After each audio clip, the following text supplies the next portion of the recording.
महाराष्ट्रामध्ये सध्या माढा लोकसभा मतदारसंघाची प्रचंड प्रमाणात चर्चा आहे। या लोकसभा मतदारसंघातले दोन महत्त्वाचे चेहरे असे आहेत जे सध्या अजितदादांसोबत आहेत, मात्र त्यांचा भाऊ हा मात्र शरद पवारांचा उघड प्रचार करताना आपल्याला पाहायला मिळतोय। रघुनाथ राजे सध्या आपल्यासोबत आहेत, आपण त्यांच्याशी थेट बातचीत करणार आहोत। मुळात त्यांना अशी भूमिका काय घेतली किंवा आपल्या दोन भावांची आणि त्यांची या सगळ्या विषयासंदर्भात काही चर्चा नाही आहे का, की हे कुटुंब एक प्रकारे वेगळं चित्र निर्माण करण्याचा प्रयत्न करत आहे? रोखठोक उत्तर आपण त्यांच्याकडूनच जाणून घेणार आहोत। सर, काय सांगाल तुम्ही ज्या पद्धतीने सध्या माढा लोकसभा मतदारसंघात आहात, तुमची भाषणं प्रचंड गाजत आहेत, प्रचंड प्रमाणात टीका तुम्ही सध्या भाजपच्या उमेदवारावर करताय, काय नेमकं असं कारण आहे की तुम्ही अशी एक जहाल भूमिका घेतल्याचं पाहायला मिळतंय? मी टीका तशी काय जहाल वगैरे काय करत नाही आहे। पर्सनल टीका मी कुठलीच करत नाही। मला फक्त तो उमेदवार मान्य नाही आहे बिकॉज त्यांच्या ज्या वागण्याच्या पद्धती आहेत त्या ह्या तालुक्याला हानिकारक आहेत असं आम्हाला वाटतं। आणि अजितदादाच्या पार्टीत रामराजे आणि संजीव गेले, परंतु I have always remained with Sharad Pawar. Sharad Pawar साहेबांच्या बरोबरच मी कायम मागे राहिलो। Actually I was not very active into politics, परंतु माझं एवढंच म्हणणं होतं की ज्या माणसाने राजकीय अडगळीतून आपल्याला बाहेर काढलं त्या माणसाला सोडणं मला पटत नव्हतं। त्याच्यामुळं ज्याला जायचं आहे तो जाईल, ज्याला नाही जायचं तो नाही जाणार। लोकशाही आमच्या घरात। तुम्ही बोलला नाही का तुमच्या भावांशी? कारण की ज्या माणूस आपल्याबरोबर आपल्या अडचणींच्या काळात होता त्याच्याबरोबर आपण राहिलं पाहिजे। मुळात आत्ताच ही वेळ आहे ज्यावेळेस त्यांच्याबरोबर राहिलं पाहिजे, कारण त्यांचे जवळचे सगळेजण त्यांना सोडून गेले। मी बोललो होतो त्यावेळेला की माझं मत नाही आहे त्यांना सोडून जावं, परंतु तालुक्यातल्या लोकांना इतका त्रास होत होता, जवळपास 50-60 लोकांना, अधिकाऱ्यांना हाताशी धरून एक गुन्ह्यावर तडीपार करायचं षडयंत्र चालू होतं। रामरायांनी उभी हयात घालवून नीरा देवगर आणि धोम बलकवडी उभं केलं, त्याचं क्रेडिट काढून घेण्याचा सगळा उद्योग चालू होता। हा रणजित नाईक निंबाळकर स्वतःला पाणीदार खासदार म्हणायला लागला। नीरा देवघर बांधलं रामराजांनी, उभी हयात घालवली रामराजांनी, 65 किलोमीटर काम केलं रामराजांनी, 10 किलोमीटरचं टेंडर यांनी काढलं आणि स्वतःला हा माणूस पाणीदार म्हणायला लागला। रामरायांच्या आयुष्याच्या क्रेडिटच काढून घ्यायला लागला। त्याच्यामुळं कदाचित त्यांनी असा विचार केला असेल की आपलं क्रेडिट काढून घेतलं जाऊ नये। कुणालाही वाटतं की ज्यांनी कष्ट केलेले असतात, ज्यांनी उभं केलेलं असतं त्याला त्याचं क्रेडिट मिळायला पाहिजे। संपूर्णपणे खोटं एक चित्र निर्माण करायचं आणि निर्लज्जपणे आपण पाणीदार आहोत, आपण अजून काय आहोत असं सांगत क्रेडिट टेक ओव्हर करायचं। माझ्या आजोबांच्याही बाबतीत हे घडलेलं आहे। मुंबईचं मंत्रालय माझ्या आजोबांनी बांधलं, कुणी नाव घेतं? ज्या मंत्रालयावरून इतका गोंधळ चालतो आज महाराष्ट्रात, कुणी नाव तरी घेतं का? की बांधकाम मंत्री मालोजीराव नाईक निंबाळकर होते, फक्त पोर्चच्या एका कोपऱ्यात ती पाटी अजूनही लावलेली। कधी कधी खंत वाटते ना या गोष्टींची। मग मला ती खंत वाटत होती की रामराजांच्या बाबतीत असंच घडतं आहे पुन्हा। किंवा Koyna dam was built my grandfather, त्यांना कुठं क्रेडिट मिळालं? त्यांना क्रेडिट मिळालं नाही त्याचं। He was just denied all the credit that he did. म्हणजे बॉम्बे पोर्ट ट्रस्टच्या बाबतीत to renovate the whole thing, बाबा was very instrumental in the whole this thing. आणि ह्या सगळ्या गोष्टींचं वैषम्य होतं माझ्या मनात। त्याच्यामुळं I am not a politician, लक्षात घ्या आपण। माझ्या फॅमिलीला जरा साईडलाईन करायचा जर प्रयत्न केला तर I get into that mood to stand by my family. Now if you ask me about पवारसाहेबांच्या पार्टीत मी असल्यामुळं आता मला असं वाटायला लागलं आहे की पवारसाहेबांच्या बरोबर राहून तुतारीचाच प्रचार मी करावा। ॲक्च्युली मला घड्याळापेक्षा तुतारीच जास्ती आवडली, कारण घड्याळ 10 वाजून 10 मिनिटांनीच थांबलेलं होतं बरेच दिवस। टिक टिक टिक टिक हळूहळू चालायचं। ही तुतारी म्हणजे तू तू तू तू तू तू करून वाजायला लागली की अख्खा महाराष्ट्र गरजतोय. तुतारी छान वाटली मला. आणि तुम्ही जर पाहिलं असेल की पक्ष गेला, तुतारी चिन्ह गेलं, 2 तासाच्या आत तुतारी शेवटपर्यंत पोहोचली. आणि केवळ त्या तुतारीच्या वाद्यामुळे परत महाराष्ट्रात तुतारी वाजू लागली. उद्धव ठाकरेंना सुद्धा चिन्ह काय मिळालं बघा तुम्ही, मशाल. दोन्ही क्रांतीचेच चिन्ह आहेत. निवडणूक आयोगानेच मदत केली असं म्हणता तुम्ही? मला वाटतं निवडणूक आयोगानेच मदत केली असावी. कारण एकाला तुतारी दिली, दुसऱ्याला हात दिला, तो होताच म्हणा, आणि तिसऱ्याला मशाल दिली. हात असल्याशिवाय मशाल धरता येत नाही आणि तोंड असल्याशिवाय तुतारी वाजवता येत नाही. त्याच्यामुळं हे घडलं. आणि त्याच्यामुळं कदाचित आज जर काही हॅकबिक काही झालं नाही तर निश्चितपणे चांगल्या सीट्स या लोकांना मिळतील. तुम्ही एक परसेप्शनचा मुद्दा बोललात की पाणीदार खासदार म्हणून एक परसेप्शन तयार केलं जात आहे. मुळात ते तुमच्या घराण्याशी संबंधित आहेत असं सध्या एक व्हिडिओ सोशल मीडियात व्हायरल झाला आहे. असं असताना तुम्ही तुमच्या जवळच्या लोकांवर कसं काय टीका करताय? Ranjit Singh Naik Nimbalkar has got nothing to do with the royal family. He is not one of us. We are only 3 brothers. Ramraje मोठे, मी रघुनाथराजे मधला आणि संजीवराजे धाकटे. एक माझ्या आणि रामरायांच्यामध्ये एक अजित सिंग नावाचा भाऊ होता, तो वारला. ही इज नो मोर. त्याच्यामुळे आम्ही 4च भाऊ आहे ॲक्च्युली त्या फॅमिलीमध्ये. मालोजीरावांची नातवंड आम्ही 4च. तेव्हा बाकीचा कोणी त्या फॅमिलीत असण्याचा संबंधच येत नाही. We are a very small family. Aniket रामरायांचा मुलगा आहे, सत्यजित आणि अजय संजीवची मुलं आहेत, आणि विश्वजित माझा मुलगा आहे जो सभापती होता पलटण तालुक्याचा. So the children are also very offended with all this, whatever is happening. आणि त्याच्यामुळं शिवांजली राजे, माझ्या बायको प्रिया लक्ष्मी राजे, रामरायांच्या बहीण Subhadra Raje, they had never come to the stage before, परंतु यावेळेला आले. Nobody likes this, you see. whatever is happening, someone just starts using your identity or our status, we are not going to like it. मी नुकतीच एक वंशावळ बघितली. त्या वंशावळीमध्ये हा उल्लेख आढळला. त्याबद्दल तुमचं काय म्हणणं आहे? राम जे उमेदवार आहेत, खासदार आहेत, त्यांना एक वंशावळीचा एक व्हिडिओ सध्या ट्विट केलेला आहे, प्रसिद्ध केलेला आहे. त्याच्यामध्ये एक वंशावळ दाखवण्यात आलेली आहे. मुळात त्या वंशावळीबद्दल मला माहिती नाही आहे. मला उलट तुमच्याकडून जाणून घ्यायचं की आपलं वंशावळ नेमकी कशी होती. की ठिकाणी गव्हर्नमेंट प्रेसनी छापलेली वंशावळ आहे रॉयल फॅमिलीची. दाखवायला ABP माझं हो, दाखवीन. आता उद्या इंग्लंडच्या राजाच्या वंशावळीत मी जर माझं नाव छापलं तर ती मी दाखवायला लागलो तर मी इंग्लंडच्या राजाचा कोणी नातेवाईक होईन का? असं होत नसतं. मी दाखवतो आपल्याला. ही वंशावळ या ठिकाणी आहे आणि या वंशावळीत कुठेही रणजित सिंह, त्यांचे आजोबा, त्यांचे पणजोबा, त्यांचे वडील यांचा कुणाचाही उल्लेख तिथं नाही आहे. गॅझेट, गव्हर्नमेंट वंशावळ. हे बघा, ही वंशावळ. ABP माझ्याच्या प्रेक्षकांसाठी रघुनाथराजे आपल्याला एक वंशावळ दाखवतात. त्या वंशावळीमध्ये आत्तापर्यंत निंबाळकर घराण्यामध्ये कोण कोण होऊन गेलं त्या सर्वांची या ठिकाणी आपल्याला नावं आहेत. तब्बल 28 पिढ्या या ठिकाणी. 28 पिढ्या आहेत या ठिकाणी. 28 पिढ्यांमध्ये यांचे आजोबा, पणजोबा, यांचे वडील किंवा हे स्वतः कुठेही येत नाहीत. हे गव्हर्नमेंटचं रेकॉर्ड आहे. हे गव्हर्नमेंटचं रेकॉर्ड आहे. बॉम्बे प्रेसनी ही वंशावळ छापलेली आहे.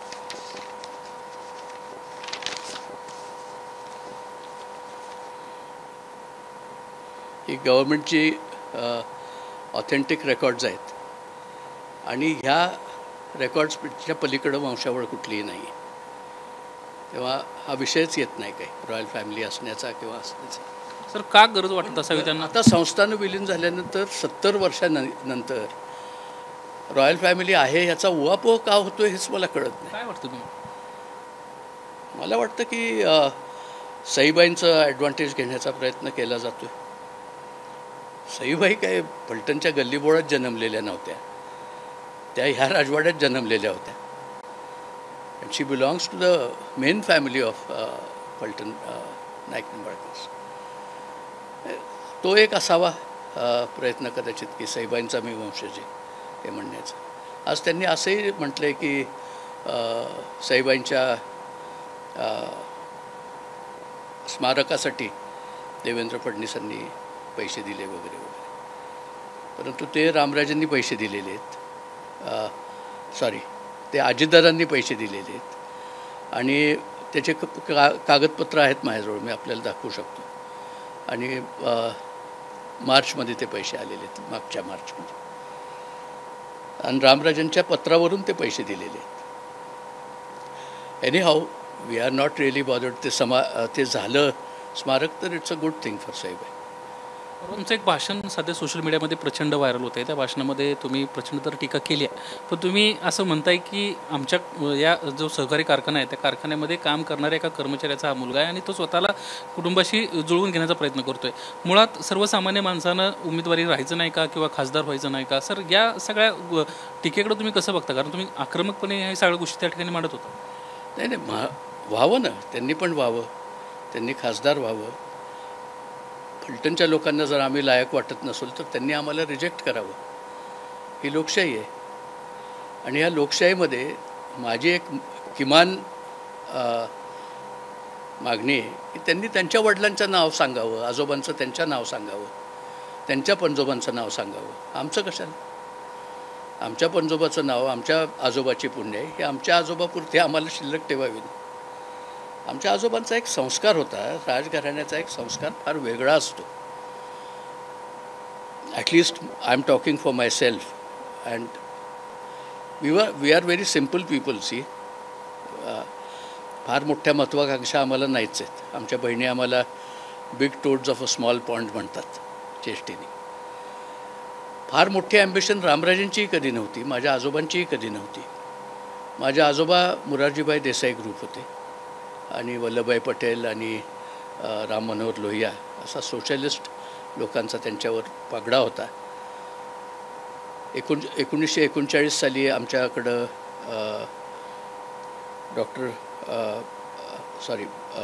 डॉक्टर आंबेडकर आले होते आणि तेव्हापासून त्यांनी सांगितलं महाराजांना की स्वातंत्र्य मिळणार आहे लवकरच, तुम्ही तुमचं मंत्रिमंडळ निवडून येऊ द्या प्रजेतून. तेव्हापासून आमचं स्टेटचं म्हणजे माझं नाही, स्टेटचं मंत्रिमंडळ निवडून येत होतं. फलटणचं पब्लिकमधून निवडून येत होतं. ते डॉक्टर आंबेडकरांच्या सांगण्यावरनं त्यांनी केलेली गोष्ट होती आणि परत यांच्याशी संबंधितच राहिले महाराजसाहेब. त्याच्यानंतर राम मनोहर लोहिया आणि वल्लभभाई पटेल यांच्याशी संबंधात राहिले आणि त्याच्यानंतर he got inducted into the first ministry of Maharashtra in appointed ministry of Maharashtra in 1948. Sir, आणखीन एक महत्त्वाचं असं की परत निवडून आले, 52ला निवडून आले. That was the first election of Bombay state. भाषणामध्ये आणखीन एक प्रामुख्यानं मला गोष्ट जाणवली, ती गोष्ट अशी होती की रामराजेंसंदर्भात काहीतरी कारस्थान रचण्याचा प्रयत्न केला जात होता आणि त्यामुळं अशा पद्धतीनं माझ्या कुटुंबावर कुठले विषय येत असेल तर मी लढणार, मी या सगळ्या गोष्टींचा विरोध करणार. रामराजांच्यावर कारस्थान रचले जाण्याची शक्यता होतीच. मी तुम्हाला क्लिप्स दाखवतो, आहेत त्या क्लिप्स माझ्याजवळ, आणि त्याच्यात सांगितलं जात होतं की रामराजांचं नाव घे या केसमध्ये, आणि रामराजांचं जर नाव घेतलं तर मी तुझ्यावर केसेस करायचं बंद करतो. समोर आणाल ह्या सगळे व्हिडिओ? हो, आहेत व्हिडिओज माझ्यासमोर, माझ्याजवळ आहेत ते व्हिडिओज. It's very sad.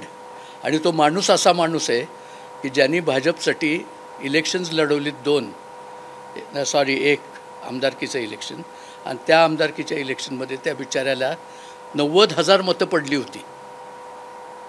मग त्या 90,000 मतं पडलेल्या माणसाला भाजपाने इतकं दुर्लक्षित का केलं?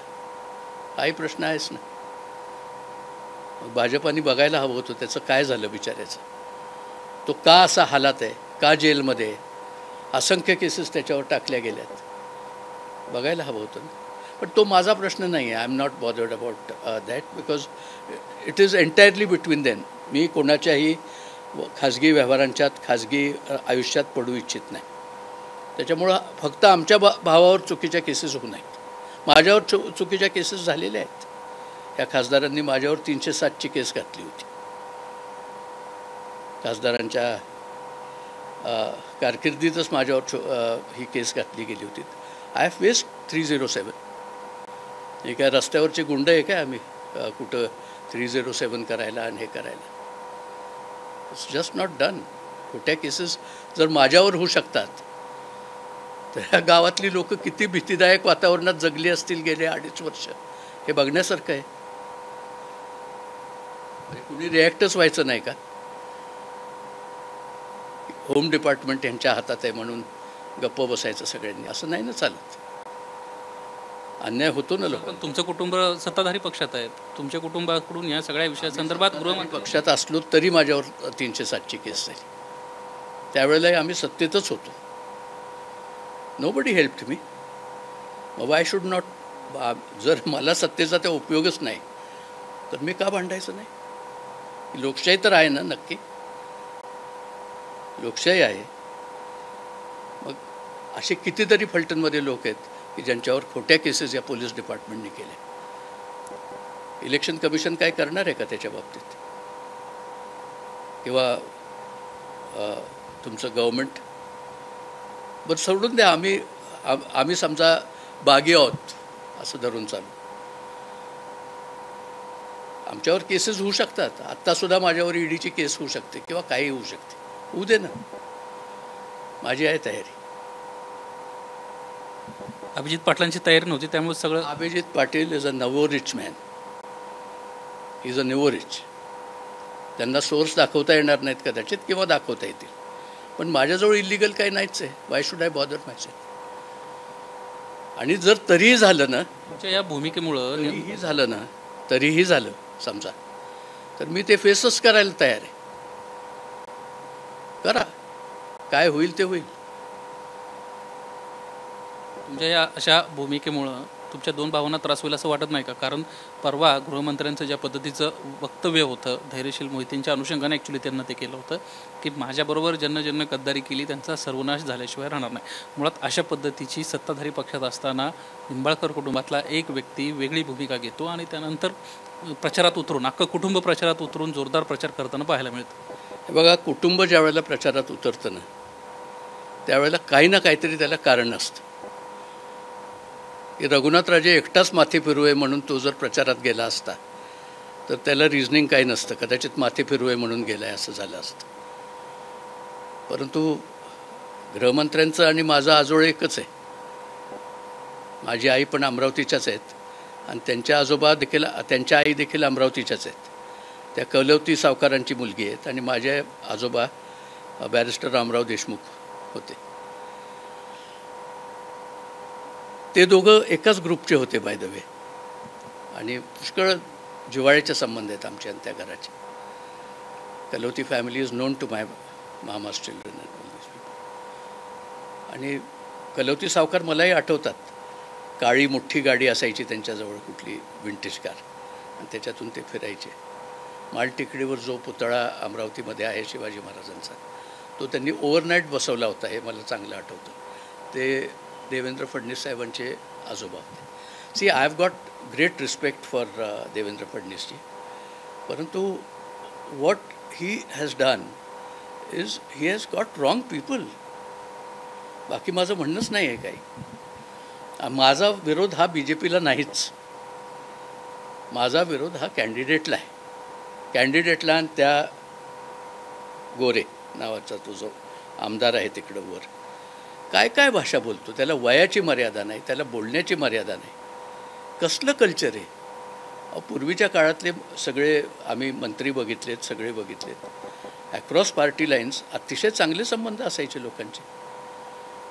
माझे आजोबा ज्यावेळेला मंत्री होते त्यावेळेला यशवंतराव मोहिते माझे काका शेका पक्षाचे आमदार होते आणि त्यांची भाषणं गाजायची खूप यशवंतराव मोहितेंची. आणि माझ्या आजोबांच्या विरोधात ते भांडून घरी यायचे आणि संध्याकाळी यशवंतराव मोहिते आणि माझे आजोबा लॉनवर बसून चहा प्यायचे. माझे आजोबा त्यांना गमतीने म्हटले होते की यशवंतराव, तुझ्यासारखा जर एक मुलगा मला असता तर कदाचित महाराष्ट्राचा मुख्यमंत्री करण्याची महत्त्वाकांक्षा मी बघितली असती. परंतु मी कधी महत्त्वाकांक्षाच ठेवली नाही, कारण आवर वर्ल्ड इज व्हेरी स्मॉल. इकडं नीरा नदी, इकडं महादेवाची रांग, इकडं शिखर शिंगणापूर आणि ह्या बाजूला बँगलोर हायवे, एवढंच आमचं जग आहे. या जगाच्या पलीकडं आमचं जग नाही. शेवटचा प्रश्न असा, राजकीय वर्तुळात सध्या अशी चर्चा आहे की निंबाळकर कुटुंबानं ठरवलं आहे एका भावानं तुतारी तर 2 भावानं शांत राहून मदत करायची. खरंच असं काय आहे का? खरंच असं काही ठरलं आहे का? नाही, फॅमिली आणि मी हे डेफिनेटली तुतारीबरोबर आहोत आणि मी कायमचाच तुतारीबरोबर राहणार आहे. I am not going to come back to राजेगट. मग राजेगटाने मला खुशाल काढून टाकावं सगळ्या संस्थांवरून आणि याच्यावर. पण ज्या संस्था माझ्या आजोबांनी काढलेल्या आहेत प्रायव्हेट जमिनींच्यावर, सरकारी जमिनींवर नाही. आमच्या कुठल्याही संस्था प्रायव्हेट जमिनींवर, कम्प्लिटली प्रायव्हेट. हा नाईक निंबाळकर ट्रस्ट, त्याच्यात असणारा हा राजवाडा आणि 17,000 एकर जमीन ही कुठली धर्मादाय नाही. या एका प्रायव्हेट फॅमिलीचं हा केलेला ट्रस्ट आहे. तेव्हा ह्याच्यावरून मला काढण्याचा काय प्रश्न येतो? माझ्या वडिलांचा त्याच्यात त्या प्रॉपर्टीमध्ये राईटच होता ना. लढाई लढणार तुम्ही यांच्या विरोधात जर त्यांना त्यांची भूमिका कायम ठेवली आणि तुम्ही मात्र तुतारीकडून समजा सांगितलं की आता गरज आहे आणि आता आपल्याला लढायचं आहे, तुम्ही आता लढलं पाहिजे? मी लढणार आहे. त्याचं कारण असं आहे की माझ्या आजोबांनी काही मला संस्कार दिलेले आहेत की त्यांनी सांगितलं होतं की तुम्ही, माझे आजोबा एक आदर्श राजा होते. मी नुसता राजे लावून फिरणारा तोतया राजे नाही आहे. मी एका अभिषिक्त राजाचा नातू आहे आणि मला त्या गोष्टीचा सार्थ अभिमान आहे. कारण लोकशाहीच्या ह्या प्रवाहात माझ्या आजोबांनी स्वतःला झोकून दिलं. त्यावेळेला सर्वस्व अर्पण करून त्या ठिकाणी स्वतःला झोकून दिलं आणि झोकून दिल्यानंतर त्यांना त्रास पण खूप झाला. काँग्रेसमध्ये त्यांनी स्वतःचं करिअर बनवायचं ठरवलं. He was very badly treated by few people in Congress also, which I don't think I have very pleasant memories about it. परंतु मी बघितलेलं आहे त्यांच्यावर अन्याय कसा झाला. आम्हाला नेहमी सांगायचे की राजा हा प्रजेचा बाप असतो, मालक नाही. तेव्हा जर कुठल्या जमिनीतून कुठलं कुळ बाहेर काढलं किंवा कोणाचं घर पाडलं तर हे करू नका, आणि जर केलं तर माझं नाव लावू नका, हे सांगायचे. त्यानंतर नेहमी एक गोष्ट सांगायचे की there is a very very thin line between need and greed. गरज कुठं संपते आणि हाव कुठं चालू होते, याचं भान ठेवून जगलात हातून काही चुकणार नाही. तसंच आहे रामरायांची जी भूमिका आहे ती त्यांच्यापाशी आहे आणि माझी माझ्यापाशी आहे. मला मंत्री व्हायचं नाही, संत्री व्हायचं नाही, काय व्हायचं नाही. मला फक्त पवारसाहेबांची साथ द्यायची आहे टिल हिज डेथ. सुप्रियाताईंचा माझा कधीही आयुष्यात संबंध आलेला नाही. अजितदादांचा माझा संबंध आला आहे लहानपणी. त्याचं कारण त्यांचे बंधू श्रीनिवास पवार, जयंत पवार, रणजित पवार हे आम्ही सगळे लहानपणचे मित्र आहे. आणि अजितदादा त्यावेळेला as a elder brother, Ajitdada हा फार प्रेमळ मनुष्य आहे, मला माहीत आहे. आणि I know it for a fact.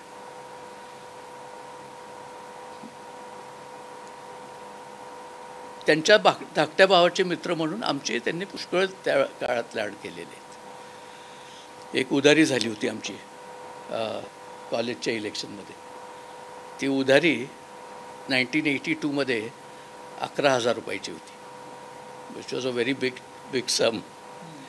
तर माझ्या ग्रँडमदर महाराणी लेडी लक्ष्मीदेवी यांनी अर्धी भरली आणि दादांनी अर्धी भरली. शिव्या आम्ही खूप खाल्ल्या, पण त्यांनी भरली त्यावेळेला. त्यांच्या लक्षात असेल की नाही मला माहीत नाही आता, पण श्रीनिवासच्या नक्की लक्षात असेल. धन्यवाद सर, आमच्याशी बातचीत केल्याबद्दल. एकंदरीतच आपण पाहतोय रघुनाथ राजेंना लढण्याचं ठरवलं आहे. मी लढणार आहे. प्रसंगी माझ्या दोन्ही भावांना वेगळी भूमिका घेतली, प्रसंगी मला वेगवेगळ्या ट्रस्टवरनं काढलं, हरकत नाही, मी सगळं सोडायला तयार आहे, मात्र शरद पवारांची मी साथ सोडणार नाही. कॅमेरामन अरविंद वारकेसह निलेश बुदावले, ABP माझा, फलटण, सातारा. ABP माझा, उघडा डोळे बघा नीट.